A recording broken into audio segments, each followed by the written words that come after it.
If there is only one thing you need to learn and understand about Magna Carta 1215, it's this. Magna Carta 1215 is the sole peaceful means known to humankind by which the rights of the weakest, most innocent citizens can prevail over a massive, potentially corrupt, and oppressive state power. This is the voice of freedom, Magna Carta 1215 Learning Centre. Welcome to your next lesson with hosts Fitzroy and Carl. Well, evening, folks. How are you? And thanks for joining us. It is another big night, Magna Carta 1215 Learning Centre. We are at lesson number 14. And, well, we're looking forward to another good night. Fitz is with us again. How are you, Fitz? Good evening, everyone. Good evening, Carl. Yep, I'm actually raring to go because I obviously know what content we're going to do tonight. So, I'm super keen to get cracking because there is a fair bit to get through. I'm hoping your voice is up to it.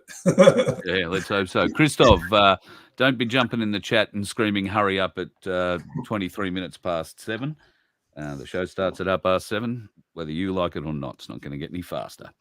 And saying, oi, Carl, is going to come real close to getting you kicked out. So, just saying, be polite. All right, mate, let's get into it without further ado. We've got a letter and something again from David Robson we're kicking off with tonight. Yeah, so this I found when I read it, I went, wow, this is really powerful. And it also stands to anyone who's a proponent of the 1297 Magna Carta version to please show up, you know what I mean? We'd love to hear from you and disprove everything that's here tonight as well. So, it's got so much depth in it. And, you know, it's David just going point by point saying, look, come stand up with your evidence to prove the opposite. You know what I mean? And that's what I love about it. Okay. All right, let's kick off with a couple of quotes from Spencer Johnson to begin with. Integrity is telling myself the truth, and honesty is telling the truth to other people. That's a big one. I was very good at lying to myself for many years, and it wasn't until I actually stopped lying to myself and stopped believing the lies that I was telling myself that I started to develop any form of integrity. So I think we've all got to learn that lesson at some point in our life. But I think that's a very, very honest and very decent quote. Secondly, from Alan Moore, from one of my favourite movies, V for Vendetta, our masters have not heard the people's voice for generations, and it is much, much louder than they care to remember. That is a great expression of truth there, I think. Speaking of truth, sorry. I just want to say I really love that one because this is really appropriate for now in the moment of what is required. That's why I love it. It's very specific. So that's why when I saw that, I'm going, this is really pertinent to all of us right now, is we just haven't made ourselves raw yet, and it's up to us to come do it. Absolutely. All right, this blog is an expression of the truth, which is always evidential in fact, or it must be considered hearsay, even if it is the truth. I challenge anyone to disprove in substance the facts which I make claim to within this post. So, what are the facts then? First, the English and Commonwealth Constitution, Magna Carta 1215, was created by the historical defiance of the people against tyranny and for the benefit of all the people equally.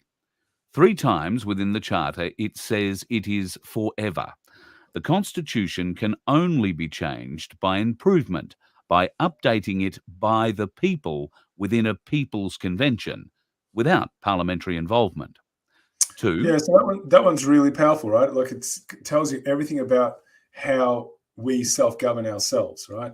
There's no one else but us. So it's pretty much nailing it there. Like, you know, that if there's going to be any changes to the, you know, highest code of conduct in the land, it's going to come from us.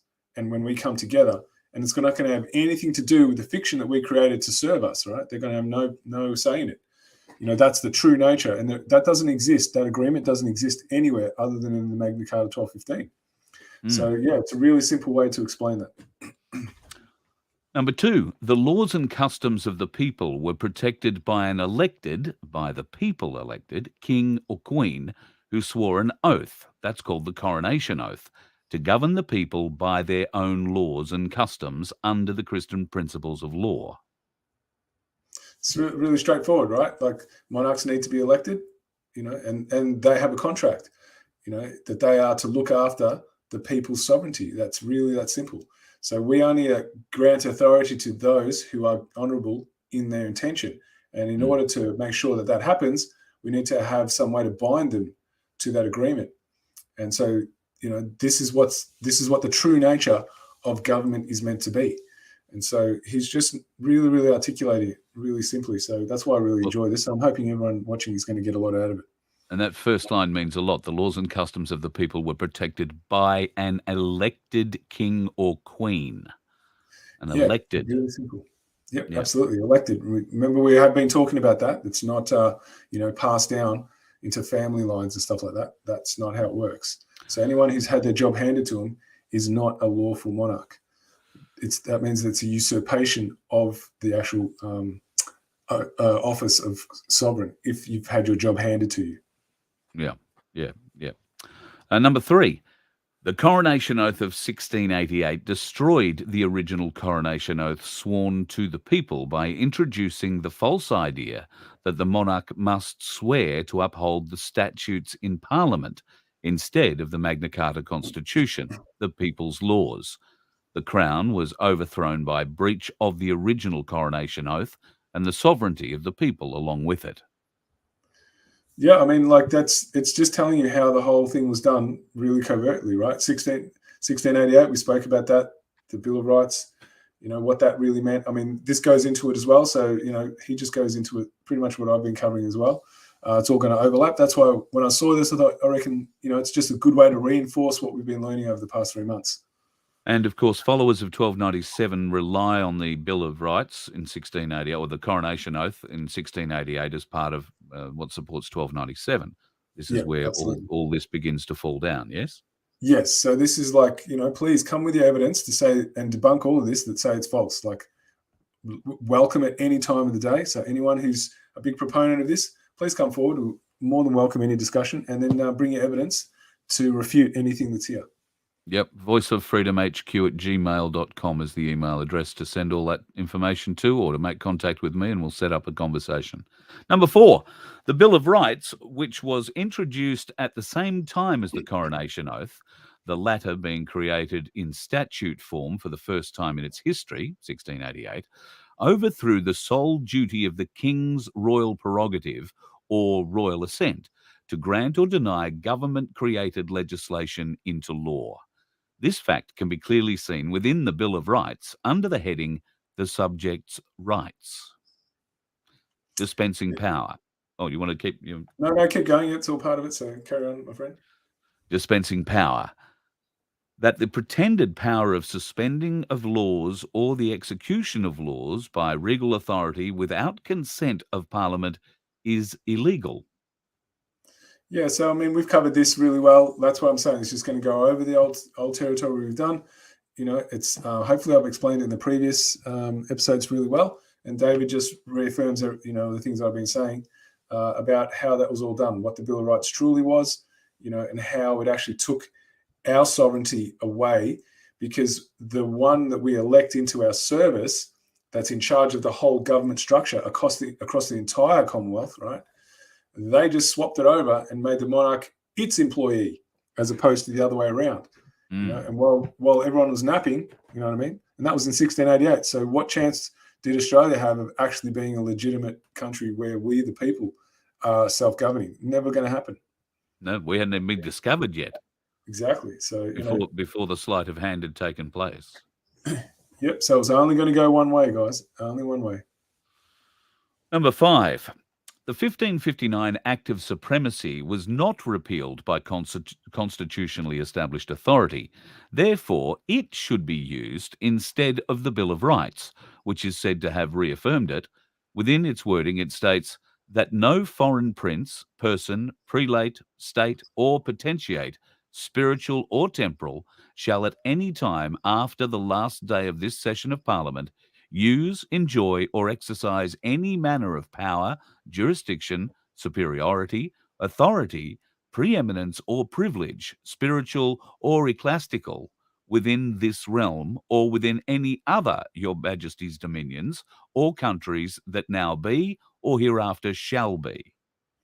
So, does that not cover Australia, that last sentence? Absolutely, it does. So you think about what's happening in our courts, right? They're not run by the people. So everything that's in that statement, you know what I mean, has been totally overlooked, and they've gone done the opposite of what's in there, right? And that's what they've been telling us is lawful authority. What is law? Yeah. And so the reason why they use the word law, all the crimes, that's, including the police, that's including the judiciary, any government department, obviously parliament, they always use the word law because law has that, when you hear that word, it imprints in your psyche that there's something that's a legitimate authority when you say the word law. So that's why they say legislation is law, because it plays that mind trick on you to get you to believe that, well, this is bigger than me and I can't fight it, so I just have to put up with it. Even though your conscience knows there's something really not right about this. Yep. You're like, well, what can I do? You know what I mean? And that's how they get you. It's just one at a time. You all accept the lie. And it's by using mind trick words. Yes, words mean things, folks, and I can't stress that enough. We've had the words or the meaning of words changed on us without our knowledge, and we use them every day, thinking that they mean one thing when they really mean another. And particularly when it comes to the legal, they've done that. It's a whole new language we're not meant to understand. Just want a quick hello to John Patrick from Ireland. I just saw you pop up in the chat, my friend. So welcome, because obviously it's a different time frame in there. I don't know if you're losing sleep to listen to us, but I'm so pleased you can be with us, brother. Yeah, welcome. Nice to have someone from Ireland. I haven't seen Will Keats poke his head up yet, mate. No, he Sort of must still be expecting him. sleeping. I'm expecting him to pop in for us one night. We might get him on for a chat. Yeah, no, I'd love to get that. So I haven't heard from him for a while as well. So Will, if you're listening to Ether, love to get you on, my friend. All right, let's get into number 6. That all of the Commonwealth nations granted independence from English constitutional law whilst being illegally achieved by an already overthrown monarch, and thus without constitutionally established authority to do so, means that all constitutions then created by the alleged independent nation states are null and void. Yep. So pretty much, I mean, there you have it right there. It explains it right there in 4 lines exactly why we've never had lawful authority in this country ever. So when people get stuck into this idea that Gough Whitlam sold us off to the United Nations, and then Bob Hawke in '86 did another version of it. I mean, that was already in play before they were even around. They were that was just the latest they were threading the needle through for these evil bastards. This happened obviously much earlier and clearly before Australia was even established. We were just, I actually think Australia was used, as we always seem to be, as a bit of a test area. I mean, they had this great land. They flooded it with the criminal types that they were exporting out of the countries that they didn't want those criminal types left in. Steal a loaf of bread and you're off to the colony. I think they've used it as an experiment to create a country from birth that has enslaved everybody. Yeah, well, the word colony actually means company, so it was just another way to conduct business. So I just want to answer Sovereign Joe's question. Yes, you're correct. The coronation oaths are much older than 1688, and yes, they are an expression of the common law. So, yep, you got that right, my friend. Yes, we said it was changed in 1688, didn't we? Yeah, absolutely. Yep. All right, number 7. The coronation of Elizabeth II in 1953 was a staged event, put on for the people to keep the people unaware of the fact that the crown was in fact of usurpation. The office of the sovereign has remained vacant without a constitutional monarch since at least 1688. Wow. Yeah, so I mean, it's basically telling you everything, you know what I mean? It's all going to happen this way, We're just being too comfortable, that's the way it's done, right? You make people comfortable, they don't question. And so the population's being told the story, this is the lucky country. How much has that been programmed into us? That everyone who lives in these disastrous countries, they come here. But they've been setting us up, this whole time. And we've been totally blind to it because we had too much comfort. Yeah, absolutely. Yeah. Quite ridiculous that well, it's not ridiculous. It's evil what's happened. Leave it at that. Number 8. Whilst the English constitution is being fully observed, parliamentary sovereignty is a contradiction in terms. To claim parliamentary sovereignty over the monarch and the people is tantamount to treason. His or Her Majesty's Parliament is subject to the constraints of a constitutional monarch by oath of allegiance to the constitutional monarch, not the other way around. So yeah, I really find this is really, really pivotal way to understand the whole arrangement of what having a monarchy system is. It basically says that the office holder of sovereign is the people's representative. Because the way that they're bound to it is through that oath, that coronation oath, which is an adhesion contract. That their job is only viable if they adhere to this contract. And as soon as they don't, is there any kind of change that steps outside of that contract, they are no longer viable as, the office holder anymore. And as soon as, that was given over to Parliament to take over that role, because they did the switch, they did the inversion, well, there was no legitimacy in the actual office holder or Parliament. It's straight away gone, poof. That's the arrangement that we agreed to work under. Yep. No other. Yep, absolutely. Moving on to number 9. Roman Catholicism has attempted to overthrow the principles of Christianity and the laws thereof many times throughout our ancient history. By covert means, it has almost succeeded in its ancient quest by way of creating the European Union Constitution, or the Lisbon Treaty. So we had our own version. Obviously, we spoke about that a moment ago in 1973, the Unidroit. So, in England, they went to the EU version, and EU is just a subsidiary of the UN. But we went straight to the UN. So the versions are the same thing. Yeah, absolutely. Versions of exactly the same thing. Brexit in itself is a treasonous application of unconstitutional rules committed by the English quislings in Parliament. To grant authority to the European Union's Article 50 of the Lisbon Treaty is to grant authority to the EU's constitution in order to leave the EU, which is treason. Yeah, so I mean, the whole thing's so convoluted, right? You're just like, what the, who would be able to explain this? It's just so backwards and forwards. Like, it's hard to get your head around it, and that's why they do it that way. Because if you're confused, you just go, "Oh, it's too hard for me." But yeah, that whole thing is they never had the authority to actually hand Britain over to anybody. One, you know what I mean? So how can you now take you back from somewhere you never were meant to be in? Yes, it's just does your head in. All right, number 11. And bear in mind, folks, if you've just joined us, these are points we're putting up essentially to ask people to refute. If you're a Magna Carta 1297 believer, then these are points that you need to understand, or at least to take into account before you go into the battle. Now, we're not suggesting here that there is no position for some of the areas or some of the things that 1297 brings, are we, Fitz? There is a solution between us all here somewhere, between all different forms of Magna Carta following. Yeah, so it's not so much that we can't come together. It's you need to use evidence that is verifiable if you want to stand under law. And so what we're saying is, here is what we can verify, right?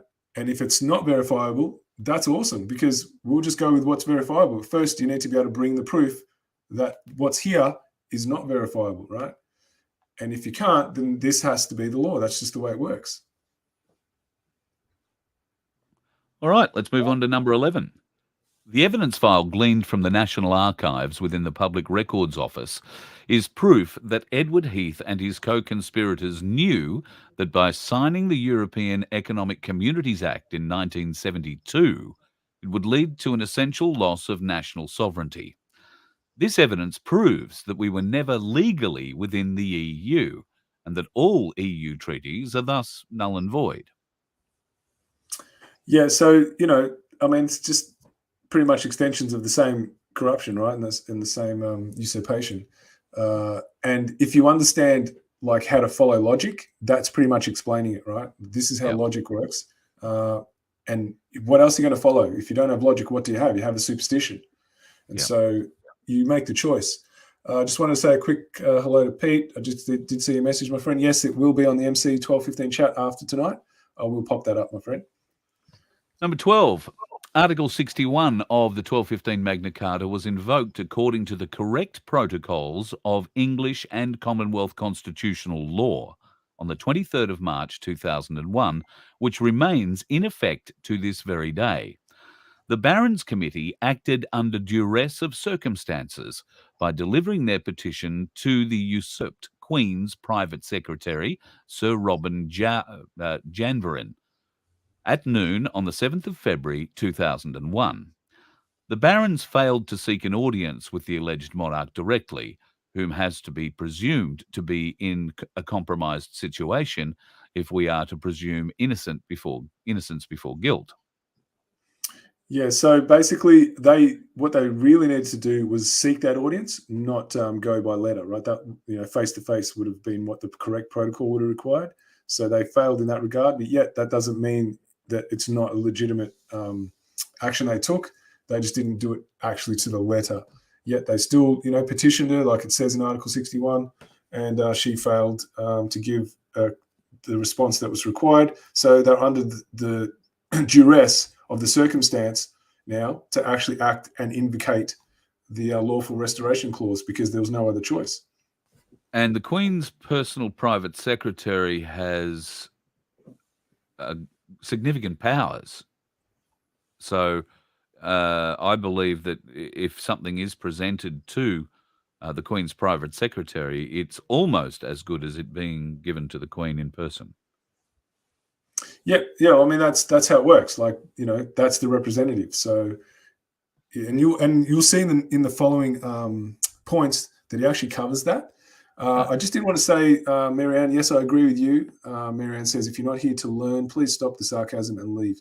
So, yeah, thanks, Marianne. We probably need to get you in as I'm sorry, I'm not looking at the chats. If we've got a few of those in there tonight, as soon as I finish reading, I'll go in and go back or maybe let me finish number 13 and we'll get down into this a bit and I'll go through the chat and have a bit of a screen.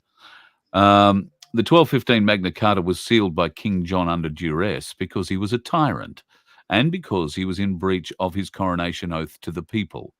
He was subservient to Rome and a traitor to the country, as can be seen within his unsuccessful attempt to have Pope Innocent III annul Magna Carta in 1216. Magna Carta 1215 was neither surpassed by other attempts to update or change it in 1217, 1225, and in 1297, when Parliament attempted criminally to enact Magna Carta into statute and then repeal it. Parliament was not even created until its very basic form as the King's Court in 1236. Therefore, Magna Carta is not subject to Parliament. It can only be updated and or bettered by the people themselves within a constitutional convention of the people. So I really like this one because it gives you a lot of historical background. So you have a look at how many attempts they had at trying to change it, right? 1216, then 1217. So for the first 2 years afterwards, they had a good go at it. And then 1225. And then they waited until they got another king that was owned by Rome, to implement the Roman version of it, right? And then you find out, like in 1236, there was some version of Parliament which was King's Court, right? So this is really good historical detail to have about how the whole Parliament system actually came into being. So that's why I really like that one. So David does a ripper of a job giving that kind of detail for people who are here to learn. There's lots here on offer. So Johnny's just having a little time out. We'll see how he goes. Number 14, Magna Carta 1215 has been endorsed many times throughout history as being as in effect today as it was when it was sealed at Runnymede. That's in Halesbury's 4th edition. The usurped monarch, usurped by treasonous means in 1685 and 1688 and deposed by the Barons Committee in 2001, did not ignore the Barons' petition. Neither was it said to have been repealed, nor not in use today. The reply that was provided via said private secretary, whom would have committed treason by providing a false statement, reads, The Queen continues to give this issue her closest attention. She is well aware of the strength of feeling which European treaties, such as the Treaty of Nice, cause.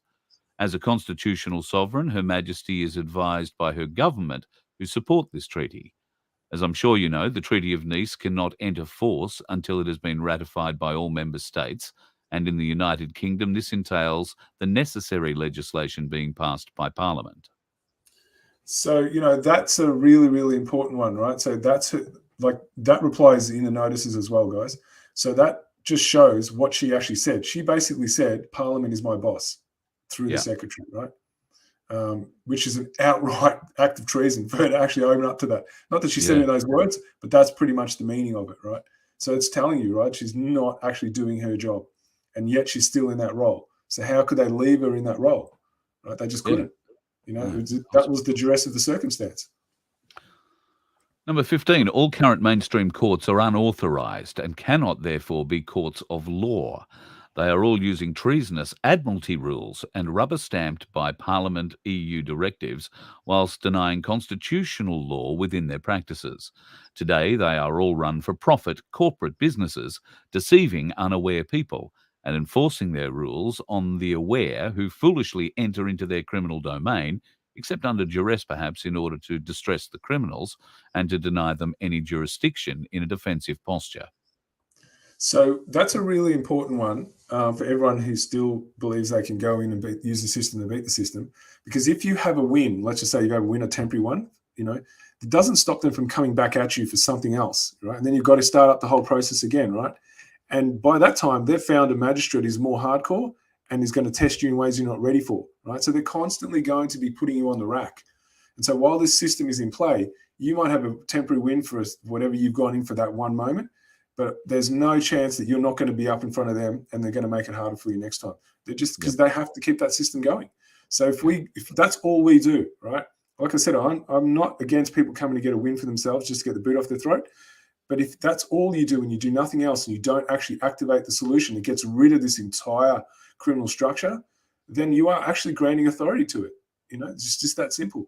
So at some point, it's about, well, how much longer do I want to live like a good slave that has to fight for my rights all the time?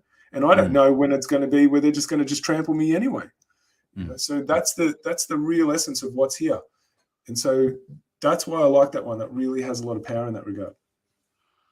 Number 16, claiming title to the legal fiction as your own is to aid and abet the fraud and treason committed by Charles I in 1666, when he granted royal assent to the Seteke v. Act, which was treason against the sovereign people.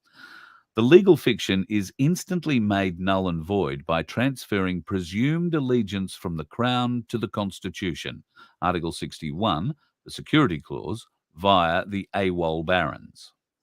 So this explains what the oath of allegiance does, right? So a lot of people get these questions saying, oh, look, it's in bold. What does bold mean? That's a corrupted language. Oh, there's like capital letters in there. You can't have that. That's dog Latin. And this hopefully explains this to people, right? If you take that oath, you are breaking all those contracts immediately because you go from that presumed domination from the actual usurped crown to the actual constitution, the law that the people agreed to live under. You are actually making a statement that that's what you stand under. So they cannot, by law, make you a fiction because you've told them that you are standing under the constitution and they need to deny that it exists and they don't. So then they keep prosecuting you like you're a fiction, which means you're just collecting you're collecting evidence of them committing more and more crimes. So eventually that moves up from treason to high treason. And if we're all doing it, right, that collapses really fast, that structure. And so what's missing is just the weight of numbers to really understand this, then act on it. So I'm hoping this just adds another layer to the people's knowledge as to what they're missing out on by denying themselves access to the law. And then they deny it for everyone else as well. Okay.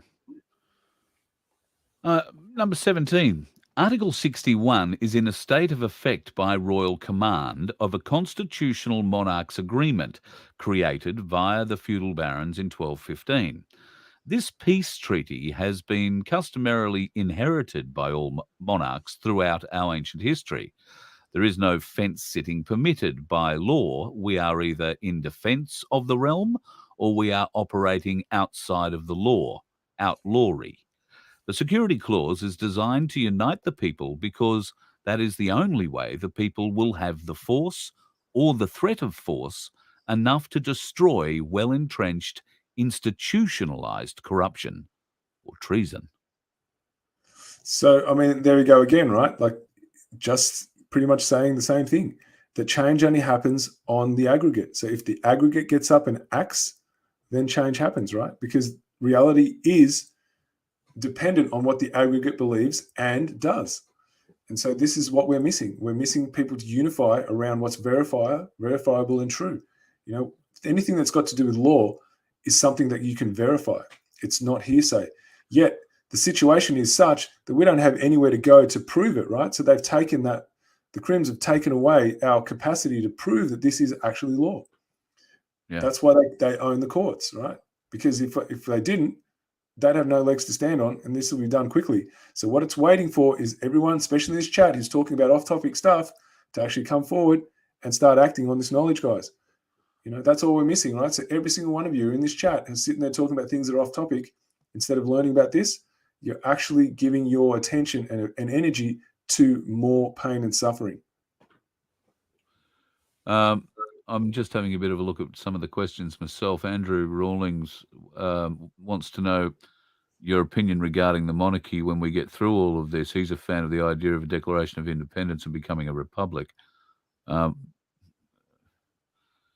So certainly we don't think there's going to be much of a monarchy after this, but what comes after this is probably going to look more like a republic than what we've currently had, but I don't think it's going to be a republic. I want to think it's going to be more like a council, a very large council that will eventually meet its way down a bit. But you know, there's a lot of different ideas about what's going to come after this. I think we should just press on, Fitz, because we're getting on in time. Yeah. Number 18, treason is the core issue which must be addressed by us all en masse for a peaceful remedy of this takeover of our law, lands, and right to self-governance, and the protections in which our own laws evidently provide us in order to defeat this new world order plan now being blatantly revealed. Whilst the judicial process is able to remain protected by itself, whilst considering that they are corporate bodies, not courts of law, there is nowhere to receive justice or to have the well-evidenced allegations of high treason heard. Yeah, I mean, that's pretty much It's our biggest problem, right? Isn't it? Yeah, there's nowhere where we can. Yeah. There's nowhere we can challenge them. Yeah, there's nowhere we can actually come and bring evidence that's verifiable, that can't be denied. Do you know what I mean? So then we can make those criminals who have been doing this to us accountable for it. I mean, if you're going to run a criminal structure, why would you allow that option? I mean, that's the first thing you're going to seal up, aren't you? So, I mean, it makes perfect sense. But because that's absent from the aggregate's, you know, consciousness, well, they're not even considering that this is something in existence. So they just carry on doing what they know, and that is being a good slave without being aware that they're actually being a good slave. All right, number 19. The police are evidently and willfully protecting traitors and impostors within Parliament, as proven not least by the efforts of the practical lawful dissent movement by recording on video West Midlands Police receiving treason evidence on the 28th of November 2017, whom then went on to ignore it and them. The police are now the corporate-run gatekeepers of the New World Order agenda, which has a corporate front. The police are the only blockage which David personally saw having an order to have a treason evidence heard, which is an unsubstantiated claim because nobody can get the matter into a recognised court of law, of course. The evidence which, to his mind and others' possession, must be heard by a constitutionally established jury of our peers. The police took an oath to act faithfully according to law. Law means the people's common law, constitution, not treasonable directives, etc. That's a very difficult paragraph. I'm sorry if you haven't followed. Yeah, no, it is. I've stumbled over it myself, to be honest. So you've done well. Then he just says everybody should be outraged at the fact that the police will not adhere to the truth. Yes. They are playing the corporate game. Well, they're basically being good house slaves, you know. Yeah. They're the in-house slaves that are the guards of the prison. Yeah, true. Number 20, no matter how our individual perception of the Crown and the English Church may be, we all have the duty by our own law to protect and preserve for ourselves and for future generations the rights and customs of the people. Yeah, pretty straightforward, isn't it? Like that's what the law is. The law is the rights and customs of the people. It's just enshrined in an agreement with those that we elect into our service, so they never cross a specific line. You know, that's what that's saying. It's like, absolutely, and it's our duty to actually, you know, if you don't exercise your rights, you don't have any. That's basically what's been saying. So if you want your rights, you need to actually act and do something about it. True, and actually learn. In this case, actually learn what they really are. Exactly. And Article 61. Sorry, mate. I was just going to say Article 61 is the actual manual. It's like an instruction manual on how to reassert that which you were innately born with. And while you stay inactive, you are actually giving your energy to the criminal structure. You see, at least if you stand on the side of criminality, you're at least being honest. But it's those who sit in the middle, that's the dishonesty. Right? They're the ones who go either way. Whatever's going to make it easy for me, I'll go that way. Well, there's far too many people who are just sitting in the middle going, oh, yeah, I sort of understand about that. But then what about this other way? You know, maybe that's the way. You know, if you don't make a decision and act on it, that's a dishonest way to live. And then so you've got no right to say anything to anyone about anything they think or do if you are actually caught in two minds. Because you're actually part of the problem.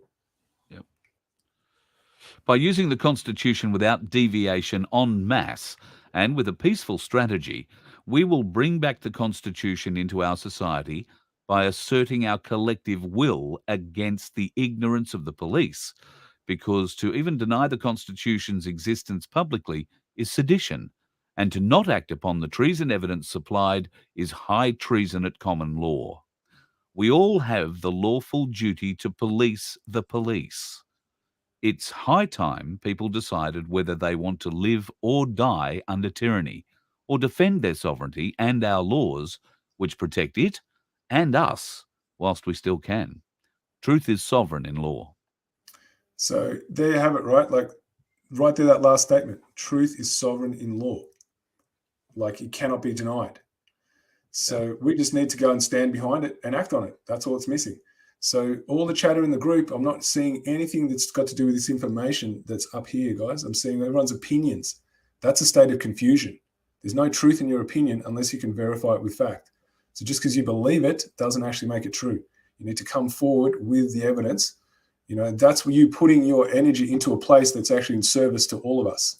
But if you just want to come here and espouse your beliefs, you're just putting in service to your biases, right? Well, the rest of the population is doing that as well. So what are you doing that's different? Yeah. So I'm just having a bit of a glance through the comments. I don't know how we've got into a chat about Christianity here tonight. Cold done. I'm not meaning reference to Christianity in the word. Christianity has become a failure. Yes, it has, because it's been torn apart by the Catholics from the moment it was conceived. But if you haven't watched any of the previous lessons, you may not understand my strong feeling about that. Somebody here is accusing me of not being Christian. Good on you. That's pretty cool. I mean, seriously, people, haven't you got better things to do? I mean, God almighty. Now we're talking about Hoodie. I mean, if you want to go and talk about Hoodie, fuck off to Hoodie's page and talk to Hoodie about it. You know, if I told you some of the things I want to tell you about Hoodie, you'd be horrified. So just leave it at that, eh? This isn't a chat about religion. This isn't a chat about God. This is a chat about common law, folks. So if you don't want to stick to it, then, you know, find something else. I actually see a question that's specific. Chris says, do we do the oath of allegiance? When we do it, do we use a red pen? You can if you like. It's up to you. You're sovereign. You choose whatever color. The convention is black because it doesn't matter. Because remember, we're taking the oath, so we break all those legalese contracts on us. So you choose whatever color you want, my friend. Glenn asks an interesting question here. Are there any churches of England left in Australia? I funnily enough, grew up Church of England. My mother still plays the Church of England church. Well, no, she doesn't. She plays the church plays the organ in the Anglican church these days. So Anglican is quite correct. It's not Church of England. There was a change many years ago. I'd be interested to know if any of our religious scholars could give Glenn and myself more information on that. I find that a bit interesting. That's about the only religious question I've seen tonight that I would countenance any reply to. Is this patron Ronnie? Wow. No, but good try. And CPN is saying that ScoMo should go to prison based on his ministries alone. Great. Got nothing to do with common law. Thanks for playing. Don't really understand, Fitz, but we will try to make things a little more interesting, shall we? Shall we bring up the slides? Yeah. Just a quick one. Christoph being involved in more discussions than just Magna Carta to get people actually thinking and awake. You can do that anywhere else. This is a specific show for one thing and one thing only. And it requires you to have self-discipline, my friend. So if you don't have self-discipline, right, then I don't know what you're doing here. This is about having the discipline to actually focus on the solution. That's what you're here to learn. Yeah. That's why we call it a learning center. If we were opening a coffee shop or somewhere for you to talk, we'd call it that. But this is a learning center. So come here to learn, not pass comment. You want to go and pass comment, go pass comment somewhere else, because we really don't care what you think. If you've got a good question, raise your hand, poke it up for sure. But at the end of the day, this is knowledge that we wish to impart. We're not arguing about it with you. We are just looking to impart it to you. If you don't want to accept it, that's the decision for you to make. And we won't even bother challenging or bothering replying much to you in the chat. I'm just going to get rid of you. So it's not because I think you're asking hard questions that we can't answer. I think you're asking stupid questions in the wrong format. So go and find another place. Yeah, it's actually a good one here. I'm a return from Scott. I'm a returned serviceman, and I'm drafting a submission to Royal Commission into Veterans to bring the rule of law to the forefront. Would you be able to assist me? Absolutely. Yes. For sure, Scott. We'd love to assist you. So Scott, email me at voiceoffreedomhq@gmail.com and just explain that you're the Scott from the chat tonight, and I'll make sure that you get hooked up with Fitz, and we'll figure out how to do that. Fitz, I'll get you to post the Telegram link again, if you would, for me into the either into our private chat or into the main. I'll pop it in the private chat. Just let me go and retrieve it. So yep, cool. And Scott, we'll look after you there. The problem with New South Wales Police's commissioner and the top commanders, that's the problem with every police force. Queensland seems to be knocking a few on the head at the moment. I don't know if you've heard that, Mel. We've had one assistant commissioner sacked, and one who has walked away from the job as well for comments, not very good comments against women, amongst other things. So Queensland Police have had a bad time with being able to deal with domestic violence situations. I can tell you from what I know of that situation, they are not without blame in a lot of situations there. So I know they can't be everywhere for everything, but Scott, I forgot to say thank you for your service too, being a returned serviceman. Thank you very much. Christoph.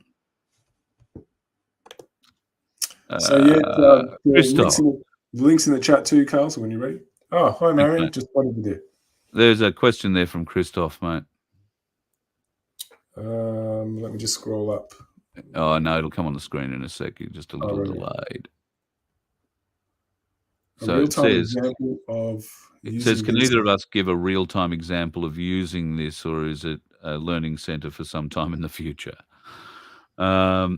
So, Christoph, if you think you're learning nothing here, I don't know that we can help you, my friend. Is that a facetious comment, or is that a serious one? No, seriously, I really don't know what to make of that. No, look, too hard to explain. Go back to lesson 1. It has to do with people learning and understanding and standing up, Chris. If you can't pick that up, then if you can't learn, you can't stand up. If you can stand up and wave your arms around and do whatever you think you're doing when you're standing up, but unless you actually acquire the knowledge of what those hand signals mean when you're waving around, people are going to think you're drowning instead of signaling something important. So what we're endeavoring to do is to give you the life raft you need in that water so that you can stay afloat and signal for help. Signal more of us, and more of us will come to you and hold you afloat. And that's what we need, folks. More people, more people, more people. And that's how this becomes powerful. That's how this becomes knowledge. That's how we change things. More people. So, Chris, if you stop bitching, shut your mouth, and start listening, you can become one of those people. If you can't become one of those people who learns the knowledge and then starts to help solve the problem, then you are part of the problem. And we can identify that pretty easy again. So, Just quickly, if I can, Carl, if that's all right. yeah. Marion's asking, council rates have just come out. How do we use the Magna Carta to deal with councils? So basically, you would take the oath of allegiance, and then you would issue a conditional acceptance notice. There would be a cover letter that you would attach that notice, and you would have a copy of your rates. So you'd make a photocopy of that. You'd attach it to your cover letter, which explains what you're conditionally accepting. And obviously, you'd have a copy for you and a copy for the council. Usually, you address it to the CEO, and they're pretty easy to find, the CEO of the council.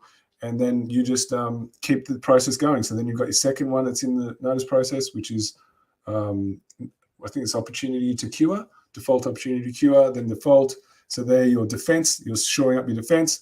Once you've done that, then you go into your offense, which is the notice of coercion to aid and abet high treason and misprisoner treason. So you're letting them know now they're committing serious crimes because they haven't proven they've got any authority with the first three notices you've sent.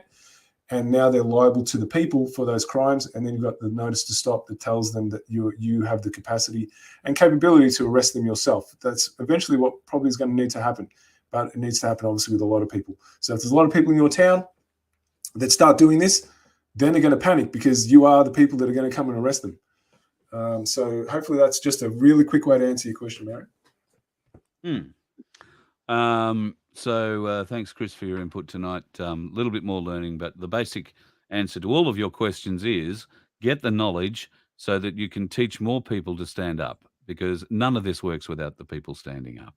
I hope that comes clear. I didn't mean to roast you, but I've seen some of your other comments. We did talk about politeness at the start of the show, didn't we? I said other people needed to be polite, but me, not so much.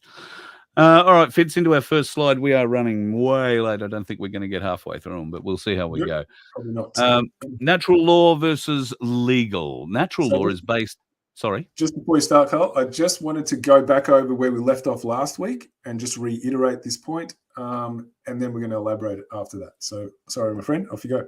Okay, natural law is based upon principles and truth inherent to creation. It is up to your free choice to harmonize with it through knowledge of it and its understanding. It is universal, eternal, and immutable. It exists and applies for as long as the universe exists, and natural law cannot be changed. Also termed negative rights or natural rights. So just before we go into legal, that's a really important term, that it's called negative rights. Now that's going to confuse a lot of people. So I'm going to explain it in the next slide. So just wanted to stop there, but you can carry on with the legal side now, if you like, Carl. In the legal, it's mostly based upon dogmatic beliefs, which are constructs of the mind. It is complied with mostly not by free choice, but due to fear of punishment. It differs with location and changes with time based upon the whim of legislators, called moral relativism, also termed positive rights or legal rights. So moral relativism, if you've watched the previous episodes we've done, I think it's around 7, maybe less than 7. We'll get into a bit of that, maybe before that. Sorry, there's so many I can't keep up. Basically, what that means is that there's no such thing, if you believe in moral relativism, there's no such thing as universally discoverable truths, right, that are inherent in nature. That doesn't exist. So if there's no such thing as that, then the only truth that can exist is the one that man makes up. But which man? Not you and me. Those self-elected people, who are in government and who are having their strings pulled by the people we never see in the shadows. They're the ones who get to make up what is right and what is wrong, and hence what is the law. And so when they make that up, that's an inversion of what's actually verifiable that we can all discover. And that's why they call it positive rights and legal rights. So when you start claiming, oh man, you're breaching my legal rights, they love it, because what you're actually claiming is that you're one of their slaves. And slaves don't get rights. They get privileges and benefits. So that's what the term legal rights actually means. And so why it's called positive rights, because it's somebody who's your master defining what you are allowed to do. And if they're going to define what you're allowed to do, they're going to actually be able to pull that anytime they like and say, well, no, you're not allowed to do that anymore. And if you have a look what's happened over the past 2 years, that's a perfect example of that. Yeah, true. All right, our next slide. Common law. No loss, no harm, no fraud, no violation of the peace, or that means keep the peace. In the legal, though... So just can I stop it there, Carl? Now, if you have a look, previously I did explain that I was going to go into what negative rights means. So when you have a look at loss, harm, fraud, and to violate peace, could you say that those are a right? Is it a right to cause loss? Is it a right to cause harm? Is it a right to commit fraud? Is it a right to violate the peace? So they're not rights, right? So if they're not rights, that's what's called a negative right. So what that is how to explain what something is by what it's not. Because if we're free, right, then you cannot sort of start putting limits on what we can do. We're free to do whatever we like as long as it's a right. But these four things are not a right. So if we do one of those, we are curbing someone else's freedom. So that's why it's called a negative right. It's what is not a right. So you're explaining something by what it's not. It's a lot easier to explain something by what it's not than explaining by what it is. And so if we were to list out everything we're free to do, we'd never get to the end of it because there's far too many things. So you cannot put limits on what someone is allowed to do, but you can limit what they're not to do in order for them to do what they, are free to do. I don't know if that confused people. No, I think that's pretty followable. So that I just wanted to do that. So if you want to jump back up and read the other one. The legal, of course. I beg your pardon. Expressed through what is allowed, therefore sets the limits which curtail freedom, hence the term liberties. Yeah, so it's really easy. Like you think about what a liberty is, right? If you're a sailor on a ship, you get granted a liberty to leave the ship. But if you're granted a liberty, that means you've never had any rights because someone's granting you that liberty. That's a really good way to explain it. So that's what any constitution that has been written by Parliament, that's what this is. It's, deciding when you get a liberty and when you don't, because it's always written in the way that what you're allowed to do. So what they did, right, the whole Bar Association, they understood the word rights, right, that exists in nature. So we'll use that word because people will understand what it means and they'll attach to that. That'll be very seductive to them, but then they won't be thinking about how we're deciding what they get to do. Because we'll be saying what they get to do, and they'll go, yes, I do get to do these things. That's exactly right, and that's what I want. So I'll go and believe that this is, what's going to protect that. And that's the really clever mind trick that they've done without most people ever realizing it. And so this is about people understanding the difference between negative rights and positive rights. Negative rights are when you're free. Positive rights are when someone's deciding what you can do. And that's what the legal system is. It's a mind control trick. What is a constitution? A systematic code of conduct or protocol outlining where power lies when it is observed, hence the supreme code that the people agree to live by and uphold without deviation. Yeah, so this is really important to understand these words, a systematic code of conduct or protocol. So when we, the people, stick to that protocol, right, that's where the power is. If we observe it, that's what makes it the supreme code of conduct. And we've agreed to live by these, sets of tenets and rules, right? And if we adhere to them, that's where the power is. And that's what a constitution's meant to do. It's meant to outline where the power is, and it's always with the people. So if it's always with the people, how can a parliament write a constitution? Like, really got to think about that. can't find a way that can actually work, really. Further to what is a constitution, a codified or systematically arranged agreement between the people and the highest office holder of the land, that is, the head of state, detailing the limits of state authority and the consequences of breaching those limits.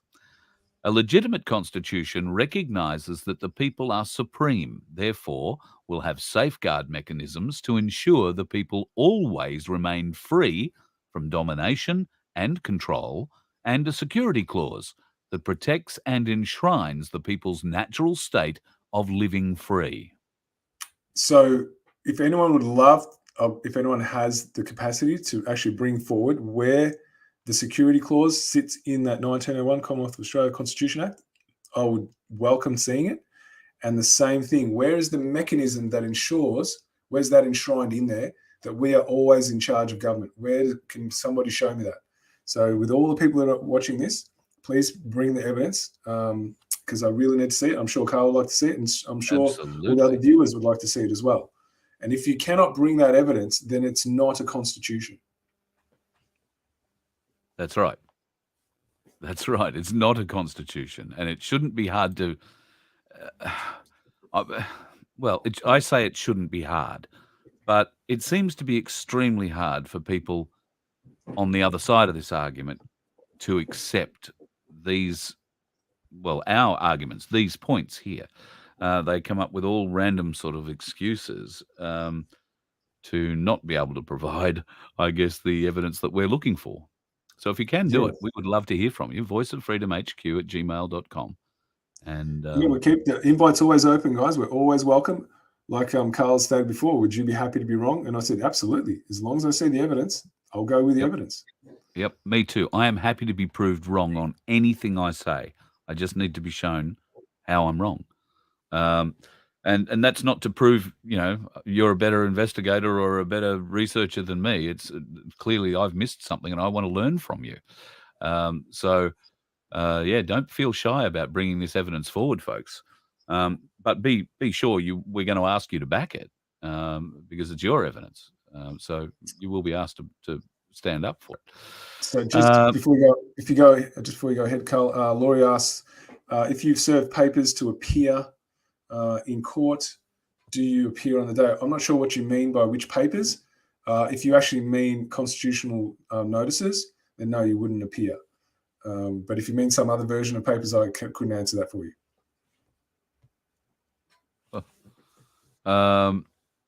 Okay, so moving on to our next slide, the Constitution. It's a rule book for the state that is a one-sided contract that binds and constrains officers of the state, but not the people, other than to behave within the parameters deemed acceptable by the collective conscience of the community as a means of preserving the traditions, customs, and rules the people already live by, so the people remain free within their natural state of natural justice. So basically, as long as we're behaving in a way that is preserving other people's freedoms, then we're free to live any way we please, right? As long as we're not doing anything like we showed before, harm, loss, breach the peace, as long as that's not in our behavioral structure, then that we're free. And in order for us to live like that, we need to have a rule book that binds those people who get to make decisions on our behalf, that they never cross that line where it's going to infringe on those freedoms. So that's what it really is. The Constitution is a one-sided contract because we are free, so we can't put a contract on us. Imagine if you had an individual contract of every single one of us. It's not doable. But that's what would be required if a government was to be legitimate to say that they actually have control over us. And that contract doesn't exist with every single individual. It never has and never will. Yeah, true. Next one, number 7. The sovereign. The word sovereign is derived from the Latin adverb super, above, and the Latin noun regnum, rulership or control. Sovereign means one who is above the rulership or control of another, hence not a subject or a slave. Yeah, that's really, really straightforward. If we get to the video of Mark Passio, he's actually going to, because he's the one where I've learned a lot of information like this from, and hopefully we'll get to that video. He actually has there's a slide with him actually putting this up. So this has actually come from him, and then he explains it. So I'm hoping we get to that, because that's really going to nail this one. The sovereign is a monarch, a single ruler who rules only the kingdom of self. Sovereignty is a state where one controls all three aspects of one's own consciousness: thoughts, emotions, and actions, and by bringing them into unity, attains mastery of one's consciousness. So this is what I was saying earlier, right? With people who don't pick a side, like that's living in opposition to the actual three aspects of their consciousness, right? Because their thoughts, actions, and emotions aren't in unity, because they haven't chosen what they want to do, right? So they're in that state of confusion. So this is about you actually acting. Once you understand, once you receive knowledge, you actually feel something about that, and you have the courage now to step in and act on that knowledge. Then you are living as a sovereign, because you are your own master. Sure.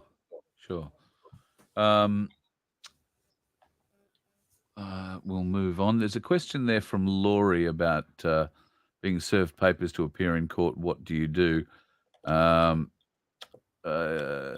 think you better go back and watch our last lesson. That'll give you a bit of an idea on that. And folks, we're going to put in a very intensive week in a couple of weeks on this. We're going to Singleton. We're going to go to the Cali, and we're going to spend a week there. We're going to do a fairly intensive common law exercise, a bunch of notice writing, bunch of oath taking, and all sorts of things. So if you want to come, we'd love to see you. The Cali Hotel in Singleton from about the 5th of September on, Fitz, isn't it? Yeah. Just another one here I spotted from Chris. It says, I have an oath, but where do we get other paperwork notices from? So I've just put a link in the private chat for you, Carl. So if you wanted to pop that up for the group, then Chris will be able to link. That link I've just fired into the public chats is for the Telegram channel that Fitz runs, the Magna Carta channel there, and you'll need to repost that. Oh, hang on, that link, Fitz, for. Yeah, so guys, hopefully you can see that link in the chat. So just click on that; it'll take you to the group. All the paperwork's in there that you need if that's what you're after. Beautiful. That should work. Just want to make a caveat though, guys. Please, when you're in the group, what the most common thing that happens in the group is that people, they see a post that's got nothing to do with what the group's about, and they just send it to a list of groups that they're in, and they always include the MC 1215, and then we're getting all these off-topic posts. So if you've come to do that, guys, you're in the wrong group, alrighty? The group is only about discipline, like a soldier, and has one job only. That's what the group's for. So it's very unique. So this is not about all your old patterns of just doing things in random without thinking about it. This is about really laser-focused attention to the solution, because that's what's going to be required, guys. So now, when you're in here, it's like being in the military. You are part of an army that's got one job to do. That's how you need to look at it if you jump in this group. Back to the sovereign. A sovereign is a monarch, a single ruler who rules only the kingdom of self. I think we did this one. Beg your pardon. Oh, yeah, we did. Yeah. So we're going to the next one. We'll move on to number 9. Sovereignty is true self-ownership, self-mastery, self-control, self-discipline, self-love. Sovereignty is in diametric opposition to slavery, as to be sovereign means you are the ruler of yourself through mastery of your own consciousness. Which is pretty much what I just said a second ago about what that group's set up for. So, if you want to display those things, it means staying on topic when you're in the group, right? We all have that capacity to be laser focused. It's whether you're motivated to pay attention to that. To be sovereign, one must unify all three aspects of their consciousness, meaning that there is no internal contradiction between one's thoughts, emotions, and actions, hence the presence of harmonious coexistence through the alignment of one's inner world and connection to natural law. So everything comes back to natural law. Last week, if you watched it, I did explain those two different polar opposites of coming from a position of love where you accept truth and knowledge, and coming from a position of fear where you deny truth and knowledge. And so if you want to live in harmony, if you truly want to know what that feels like, you actually accept truth and knowledge, because that is there for you to enjoy and use. And if you don't, then you're going to live the way that all of us are living right now. And the aggregate is doing that. They're refusing the truth. They're refusing knowledge. And so now we live in pain and suffering and self-inflicted misery, you know, and we've been living like that, but now it's of high intensity that it can't be ignored. True.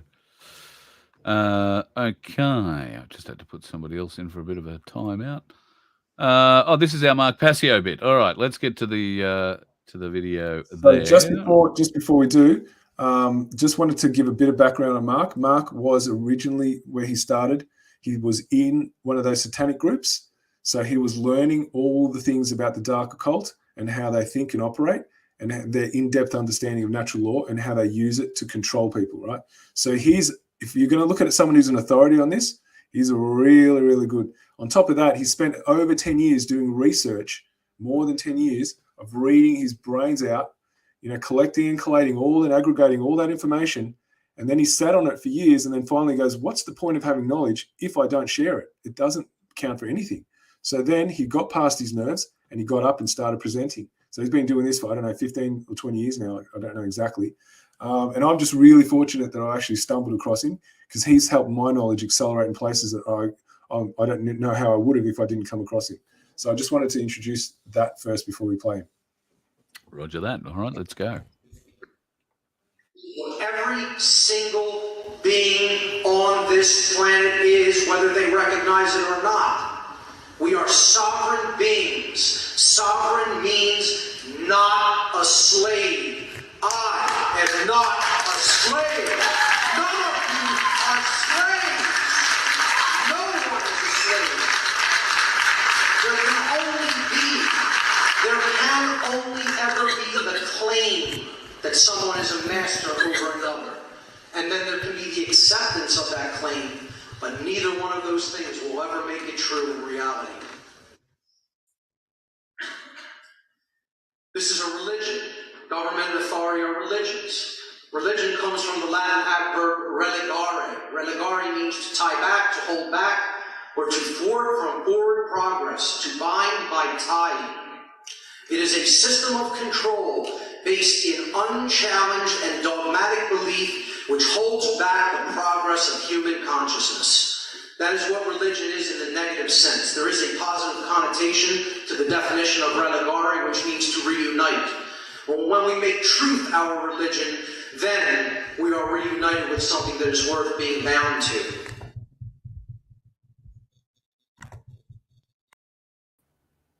Okay. So I love that when he escalated and he said, Yeah, I am not a slave.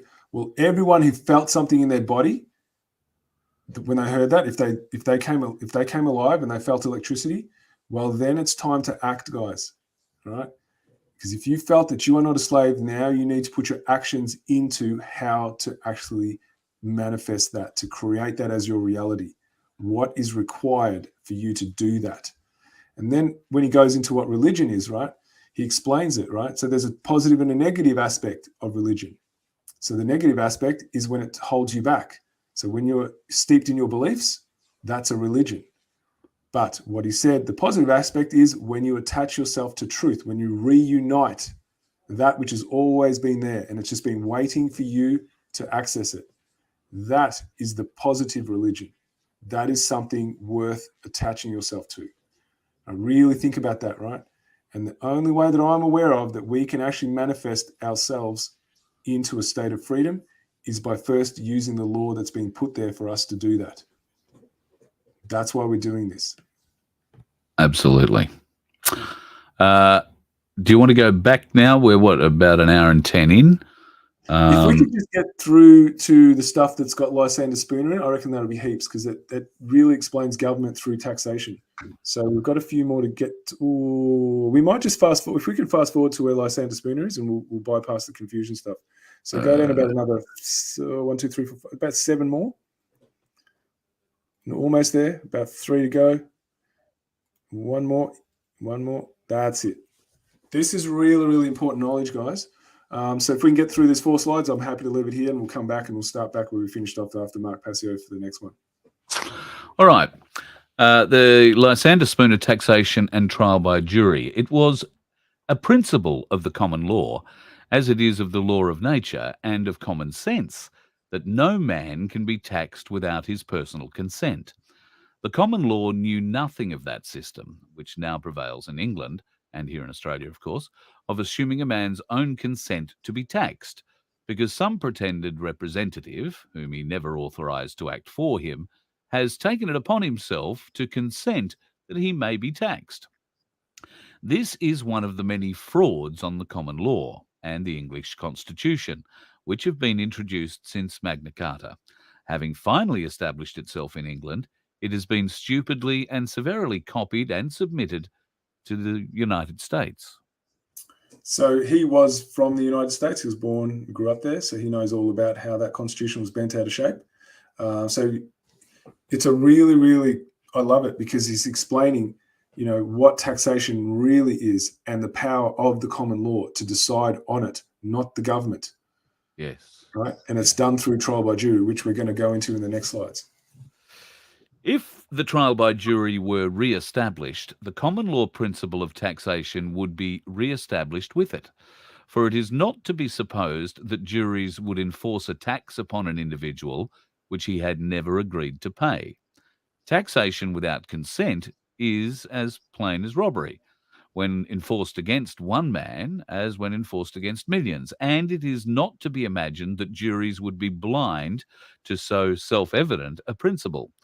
Taking a man's money without his consent is also as much robbery when it's done by millions of men acting in concert and calling themselves a government, as when it's done by a single individual acting on his own responsibility and calling himself a highwayman. Neither the numbers engaged in the act nor the different characters they assume as a cover for the act alter the nature of the act itself. That is very powerful. It's so well written. This is what I love about this Lysander's work. He just writes it in a way that just really makes it clear to your conscience, where you can't be confused. It just puts it in such a brilliant way. I'm just like, every time I read it, even though I've read it 3 or 4 times, it has the same power every time I read it. So it's showing you that trial by jury is your backstop, right? Where you are in charge of what happens to you. And taxation is massive, which in the next paragraph, you're going to see just what happens when we don't understand trial by jury and we don't have it. If the government can take a man's money without his consent, there is no limit to the additional tyranny it may practice upon him.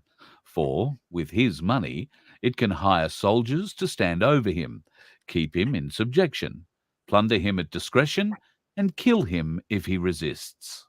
And governments always will do this, as they everywhere and always have done, except where the common law principle has been established. It is therefore of first principle, a very sine qua non of political freedom, that a man can be taxed only by his personal consent. And the establishment of this principle with trial by jury ensures freedom of course, because 1, no man would pay his money unless he had first contracted for such a government as he was willing to support, and 2, unless the government then kept itself within the terms of its contract, juries would not enforce the payment of the tax. So you have a real good long think about that one, right? So if you're watching this, guys, I recommend you go back and watch this again, because you are going to need to go back and really think about what's being put here. It's really clear, but sometimes it's the first time you heard it, it is going to throw you off. So you think about it, right? No man would put his money behind someone that is going to cause them harm. That's how we're in charge. That's the point of, if you're ever going to have any taxation to pay for the services that you want, then you're not going to have an issue with paying for it because you're getting what you want. Just like when you go into a private business, you don't sit there complaining about stuff when it's served your needs, right? You don't think about the cost, none of it. You're just like, yep, got what I wanted, totally worth it. Well, that's what government is. Got what I wanted, totally worth it. Got pain and suffering, not worth it. Well, there has to be a way to get out of it when it's not worth it. That's what trial by jury is. That's why it's important we get it back. Exactly. Besides, the agreement to be taxed would probably be entered into but for a year at a time. If in that year the government proved itself either inefficient or tyrannical to any serious degree, the contract would not be renewed. The dissatisfied parties, if sufficiently numerous for a new organisation, would form themselves into a separate association for mutual protection. If not sufficiently numerous for that purpose, those who were conscientious would forgo all governmental protection rather than contribute to the support of a government which they deemed unjust. All legitimate government is a mutual insurance company. All legitimate government is a mutual insurance company. Wow, voluntarily agreed upon by the parties to it for the protection of their rights against wrongdoers. In its voluntary character, it is precisely similar to an association for mutual protection against fire or a shipwreck. I mean, how beautifully is that put? I bet Yeah. you how many people have ever heard that all government is a mutual insurance company. Like, when I read that, I'm like, wow, what a way to really explain what government is.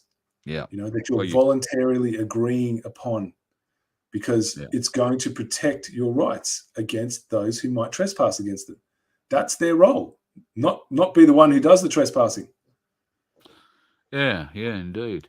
And you could hear how it landed on me as I read it, because it was like, Yeah, wow, I have to say that again. That was a beautiful moment. I'm like, wow. So now we know this isn't scripted, guys. Carl's learning in the moment too. Yeah, absolutely. So that's why I just wanted to get through this tonight, because this is a really, really powerful, guys. If you don't understand the first time, I highly recommend you keep watching it over and over. Take notes, because if you can get this through your head, then you're going to understand why the 1215 Magna Carta is the solution, because we've gone through it and shown you the trial by jury is enshrined in that agreement. So Absolutely. I'm hoping it's really landing, so we can stop arguing with all the opinions and things that you're putting in here that are off topic, and you can actually start putting your action behind where your freedom lies. All right, folks, I think we should wrap it up about there. We've been going about an hour and a quarter now. Just like to let you know, folks, that our Magna Carta 1215 T-shirts are available to order. You can email me at voiceoffreedomhq@gmail.com. I need to know your size. We will have sizes from small to triple XL from memory. Colors at the moment, just black and white. So just need to know your size, what color you would like, need to know your address. Send all that in the first email. I'll send you back some details about how you can pay for it. And within the next couple of weeks or so, we should have those ready to send out. Fingers crossed. I know the bloke that I'm talking to at the moment is off skiing. So we'll have to wait until Wednesday to get an answer back from him on that. So, but I would expect within 2 weeks we'll have those shirts ready to go. And if you would like one featuring our knight, who is at this point still nameless. Now, we've had, a lot of great suggestions, Fitz, haven't we? Yeah, it's been some real rippers. We've gone past Bruce and Trevor and all that now. So yes. I do like the general term to refer to people who are following the Learning Centre as Knights of Terra Australis. Yeah, no, that has to be one of the highest ranking ones in my estimations too. Yes, because it's a coverall, really. It does, and it makes, I think, from the comments that I've had directly to me, says makes people feel good to be thought of, or to think of themselves as part of that group. So that's a leader. I think Jenny came up with that one. So good effort, Jenny. That might just score your T-shirt. No, just do. Just want to say to Aaron Stryker, who wrote "We Are Source Creator Experiencing Yourself." I love that explanation. So I'm all for that one. Just having a little bit of a look down here. Oh god, now somebody said, CPN, what are you going on about my smoking for? Somebody was talking about Chop Chop earlier. Yes, I've heard of Chop Chop. Don't know much about it. Don't know where to buy it.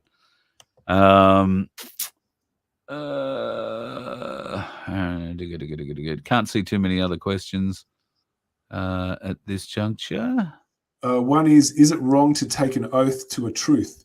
MC 1215 is truth as it is natural.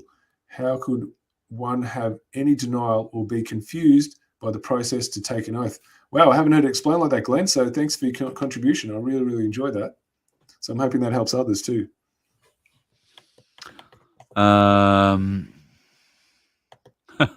CPN's talking about Albo being a clone. I don't mind you putting that sort of stuff out, mate. We like to speak truth around here.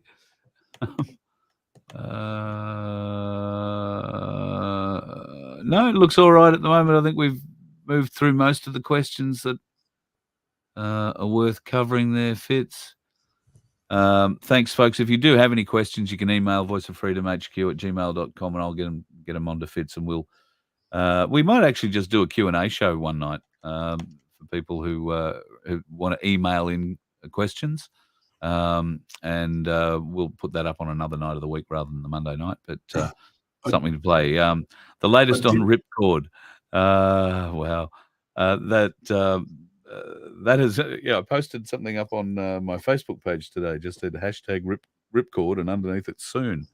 So if you were watching Friday night, folks, the Friday night show, Ripcord is explained there. Do think it's coming soon, and sooner rather than later.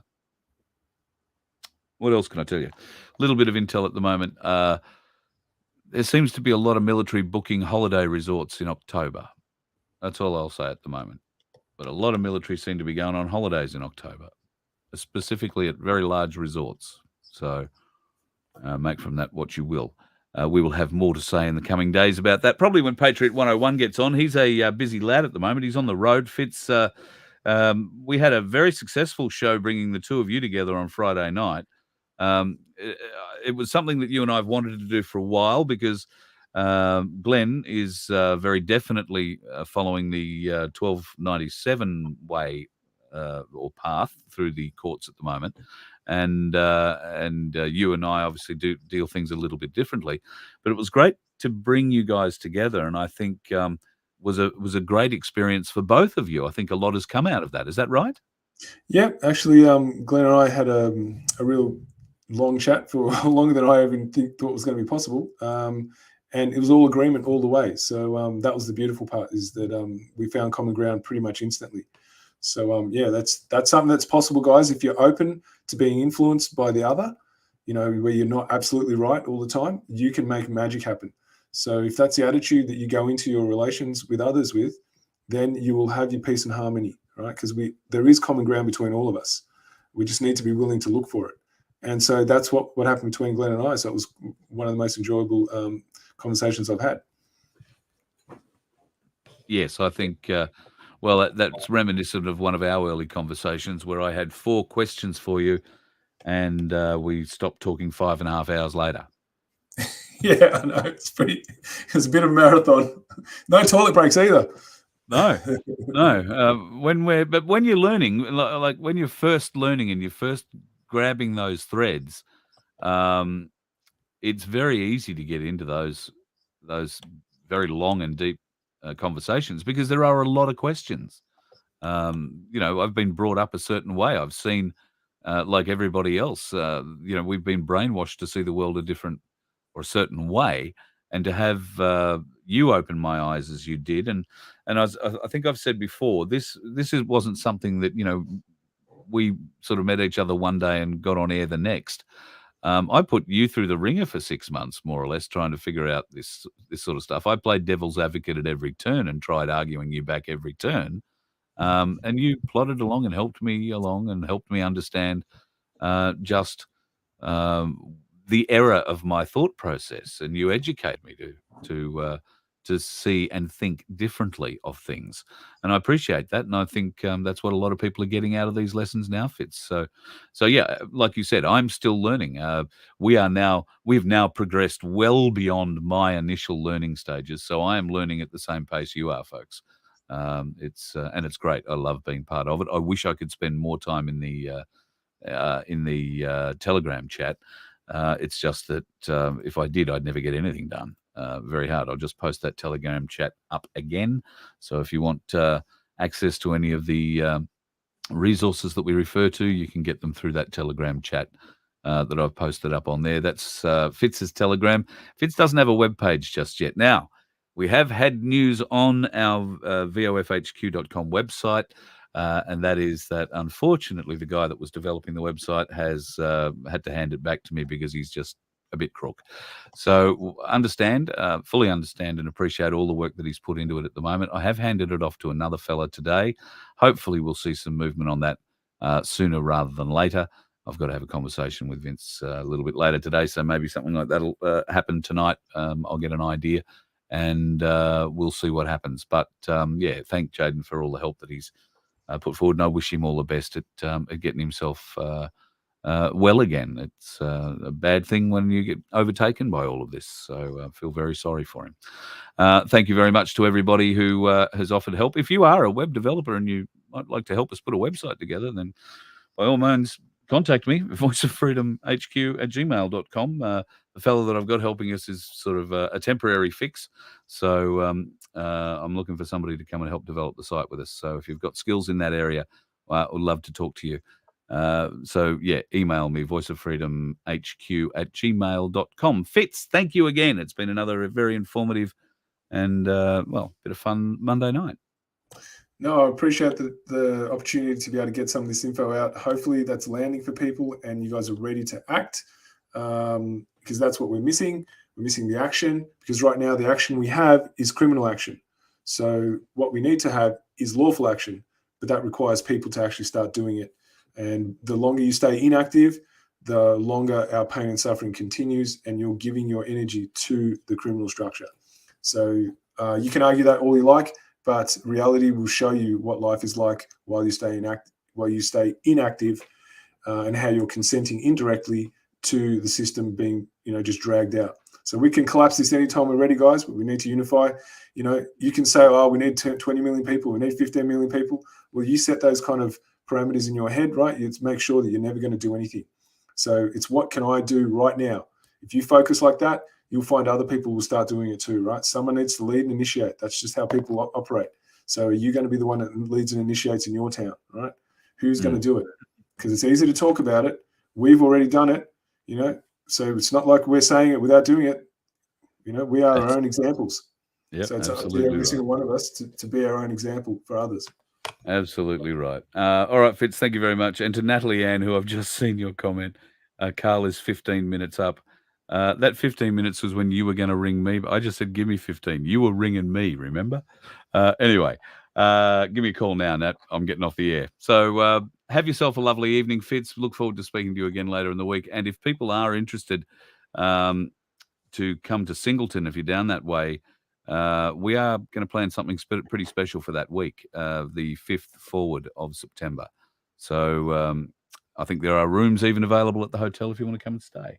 So think about it. If you're interested in taking the oath, learning about councils and how to write notices for councils, this is going to be something that you'll want to be part of. And we will be streaming it too, so you can take part of that.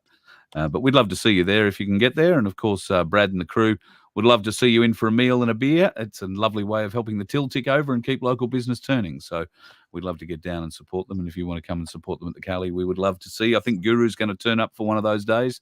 There is, I saw a mention too of somebody asking about a constitutional lawyer maybe getting on to have a chat with us, Fitz. So I haven't spoken publicly about Len, Fitz, but you and Len, we'll just call him Len at this stage, have had a pretty good chat. And Len knows a fair bit about constitutional law. Yes, he does. He was very, very enjoyable to have a discussion with. So I highly recommend seeing if we can get him involved. Absolutely. Absolutely. Well, Len and I were talking today, and Len has asked, I've asked him, and he said he'd love to come. So Len's coming down to Singleton with me. So if you want to talk constitutional law and Magna Carta 1215, we'll have two people to have a chat with. And Len is a Vietnam veteran. So I'm looking forward to spending some time with him. He's a lovely man, really, really lovely man, and a very, very knowledgeable and experienced man. So, if you want to hear constitutional law versus Magna Carta 1215, a Fitz and Len chat will take place in Singleton that week. We are there for sure. I'm looking forward to that. I really am, because it's going to be an eye-opener for a lot of people. Yeah. So, yes, Chris, will be broadcasting from Singleton. Yes. Yep. We will be. Carl, if Glenn said he loves to come watch my back, righto, yeah. Well, you'd be surprised. You'd be surprised who's watching my back. We'll just leave it at that. I know I was surprised. So, yeah, you might be surprised. All right, buddy. Great to talk, and we'll do it all again, same channel, same time next week. Thanks to everybody watching on all the variety of channels. I think tonight we are running on 7. I screwed up. I changed something I shouldn't have at Project Matilda, and we were going to stream live there, but because I changed it, we didn't. So we will be streaming live there from now on, and I will fix that up when I get off tonight. But Project Matilda is up, live, and running. We will be doing some more exposing on Project Matilda than you will see on any YouTube channel. So if you aren't already a member of Project Matilda, I urge you to go and register now. If you do so, you will get a free membership. I think it'll give you a free membership for a year or something like that. So go and be involved with Project Matilda, because it is an uncensored platform, and that's really where you're only going to find the real news, the truth. The rest of it at the moment is still being knocked on the head. Fitz, love your work. Look forward to doing it all again with you next week. Thanks, Carl, and thank you everyone for tuning in again. And yeah, so can't wait for next week, because obviously there's always more to learn. Good night, everyone. Absolutely. Cheers, mate. You let one ant stand up to us, then they all might stand up. Those puny little ants outnumber us 100 to 1. And if they ever figure that out, there goes our way of life. It's not about food. It's about keeping those ants in line. That's why we're going back. Does anybody else want to stay? Let's rock!